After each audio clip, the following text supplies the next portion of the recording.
అర కేజీ బంగాళదుంపలు తీసుకున్నానండి. వాటిని ఈ విధంగా కట్ చేసుకొని, కడిగి కట్ చేసుకున్నానండి. దాంట్లో కొంచెం వాటర్ పోసుకొని, కొంచెం ఉప్పు వేసుకొని ఉడకబెట్టుకున్నానండి. 10 మినిట్స్ హై ఫ్లేమ్‌లో పెట్టుకొని, ఉడకబెట్టినాక ఉడికినాయా లేదా అని ఈ విధంగా టెస్ట్ చేసుకున్నాను. చేసుకొని చల్లార్చుకోవడానికి పక్కన పెట్టుకున్నా. మసాలా రెడీ కోసం కొబ్బరి తీసుకున్నానండి. అట్లానే పచ్చిమిర్చి తీసుకున్నాను. వెల్లుల్లి రెబ్బలు కూడా తీసుకున్నానండి.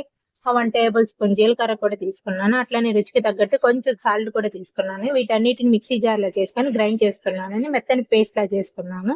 చేసుకొని పక్కన పెట్టుకున్నాను. అట్లనే ఒక గిన్నె తీసుకున్నాను. ఒక బాండీ తీసుకున్నానండి. బాండీలో కొంచెం ఆయిల్ వేసుకొని, పోపు దినుసులు వేసుకొని బాగా చిటపటమనంగానే ఈ మసాలా పేస్ట్‌ని బాగా ఆయిల్‌లో ఫ్రై చేసుకోవాలండి. అట్లనే కొంచెం ఫ్రై అయిపోయినాక ఒక పావు స్పూన్ పసుపు వేసుకొని బాగా ఫ్రై చేసుకున్నానండి. అట్లనే బంగాళదుంపలని తోలు తీసేసేసి బాగా మెత్తగా మెదుపుకొని ఫ్రైలోనే వేసుకొని బాగా మిక్స్ చేసుకొని 5 మినిట్స్ అంటే బంగాళదుంప పచ్చిమిర్చి కూడా రెడీ.